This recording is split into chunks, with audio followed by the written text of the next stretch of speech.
Once again.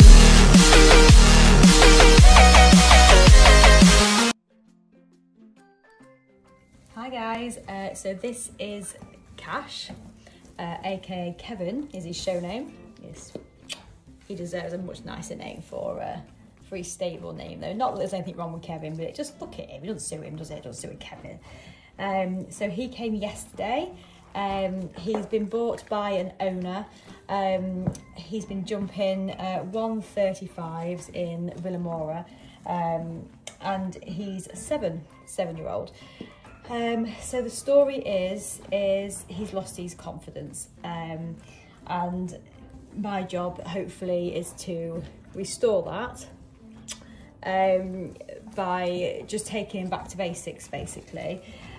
He's jumped successfully as, you know, a 4-year-old, 5-year-old, 6-year-old, 7-year-old, and then over the last 6 months he actually sold for a very large amount of money 6 months ago, but in that period of time he's just lost his confidence. And I think, you know, some horses go up the level. It's my bracelet. Go up the levels.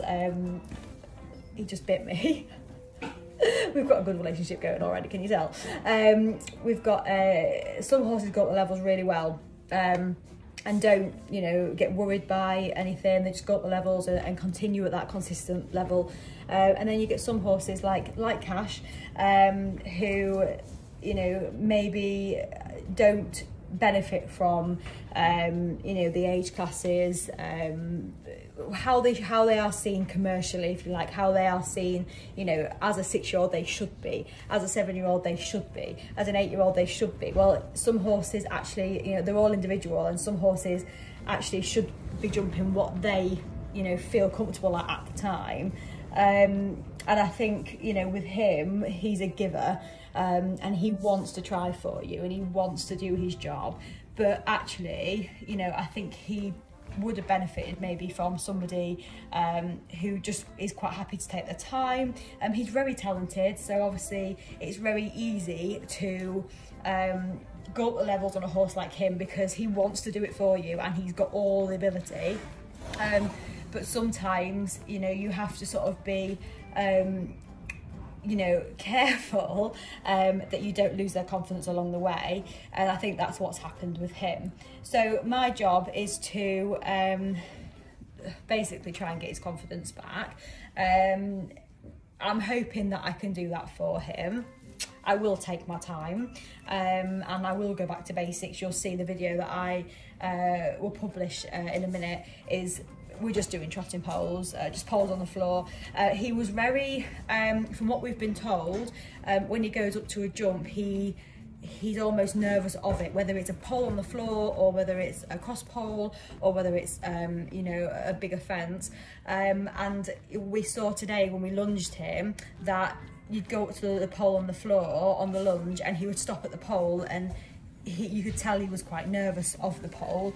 And then, you know, over a period of time he got better and better and better, and his confidence came back. I don't know, and I don't want to be I don't want to speak ill of anybody, but I don't know whether, you know, they've used certain techniques to make him extra careful, which in turn has made him nervous of touching the poles. I don't know, but from what I can see and what he's demonstrating, and that he is nervous of touching the poles for whatever reason.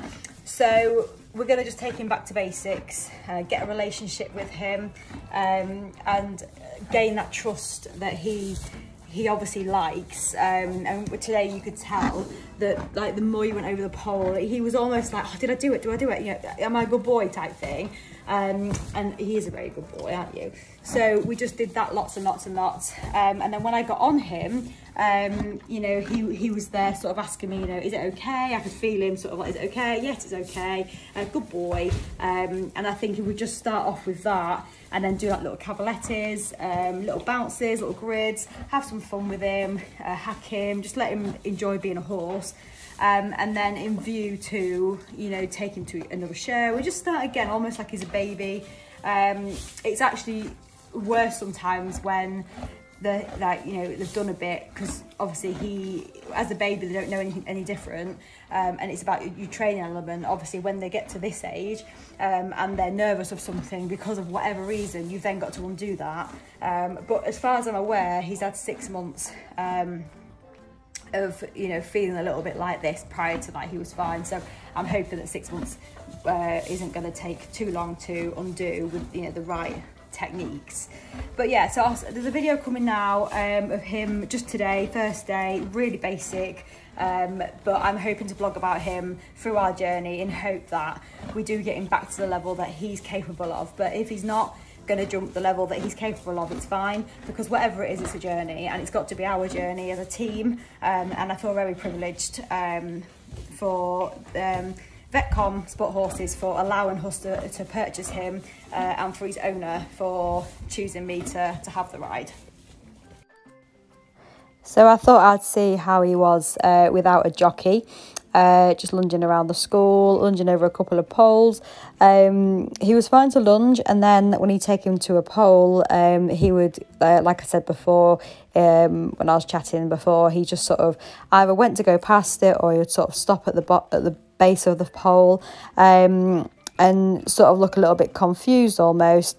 So I thought, okay, we'll just take our time here, just let him see that it's not going to hurt him, I don't know what's happened in his previous life, so just let him sort of stand at the base of it. It's okay. I will assist him. I'll go to him and walk with him, which you'll probably see in a minute that I'll do that. Just so he knows that it's okay, let's do this together.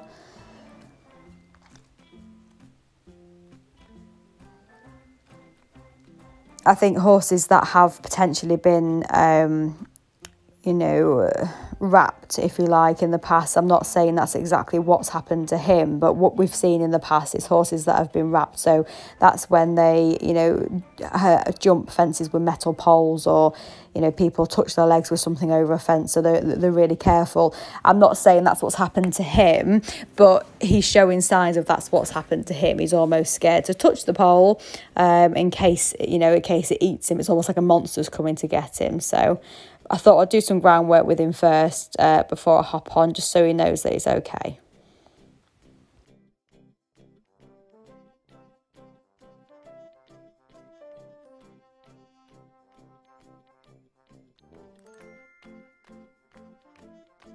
I think patience is a virtue, really, with these types of horses. You've got to almost, pretend you've got all day, even if you haven't got all day.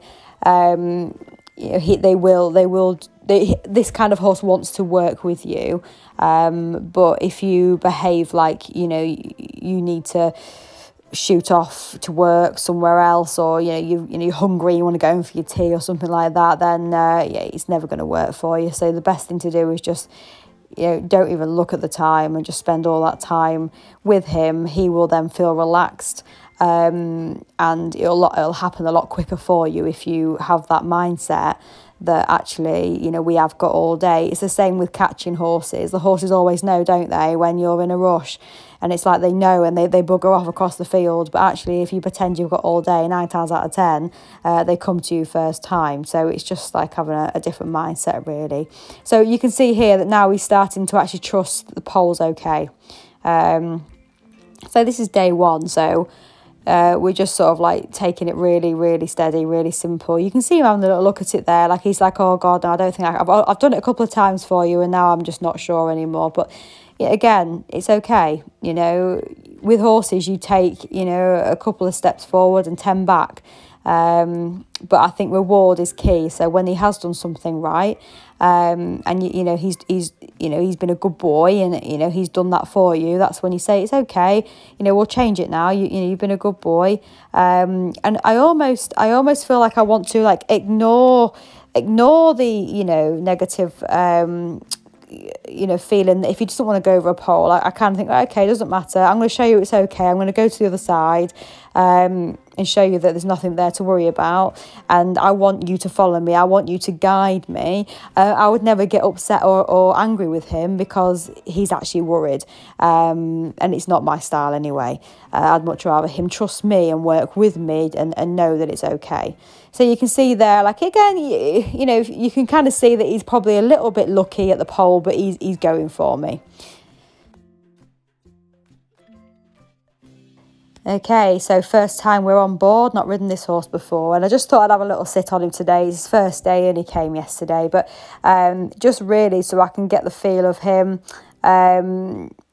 Pretty easy on the flat, to be fair. Went straight over the poles. I walked over them a couple of times and went straight over them in trot. He seemed quite happy, you know, just had my leg wrapped round him, so he knew it was okay. Talked to him. Horses do like to know that you're with them, not only with your leg but also with your voice. I think on the lunge you talk to them, don't you? And I think it's nice when you relay that when you're on board. So I say when I'm on him now, he's trotting over the poles quite nicely. I'm just there with him, guiding him, saying it's okay, giving him a nice pat afterwards, you know, just to reward him for, you know, the hard work he's given me. Yes, he's a 130 jumper, but at the moment he's petrified of life. So the fact that he's just trotting over those poles is a big deal for him, and I want him to know that however, you know, big or small our achievements, they are achievements, aren't they? So he deserves to have that pat, and, you know, to say he's a really good boy. So once obviously we established the trot, I had a little play with the canter. You'll probably see when he's cantering around, he's swapping and changing his legs quite a lot behind. So, you know, again, it's a new horse. I was noticing that he was doing it on the lunge as well. So half of me is thinking that, you know, it could be that he's a little bit sore somewhere through his back. So we've booked a physio for him to check him. It could be that he's just weak, a little bit weak behind, and he finds it easier to swap onto the other leg. So again, that'll just be, you know, work that we can, you know, a bit of flat work, good work, you know, just basically work him correctly, so he gets stronger. Now you'll see that obviously here he's all disunited and a bit all over the place, but shortly you'll see that I actually get off his back and take a lighter seat, and when I do that, that's when he actually finds it easier. So again, he finds it easier to canter on the correct lead longer when you actually take a bit of a light seat. So I'm thinking that, you know, it is either that he's a little bit tight through his back, or that he's not as strong as maybe he should be, and he finds it easier to canter around with you off his back. Like there you'll see I'm off his back now and he's finding it a lot easier. So again, he'll get back and teeth done anyway while he's here, but it could just be a case that he just needs to gain some strength, and then he'll find the jumping easier, which in turn then he hopefully will gain more confidence. But yeah, he's a really good boy, and I really hope that you enjoy the journey as much as we do.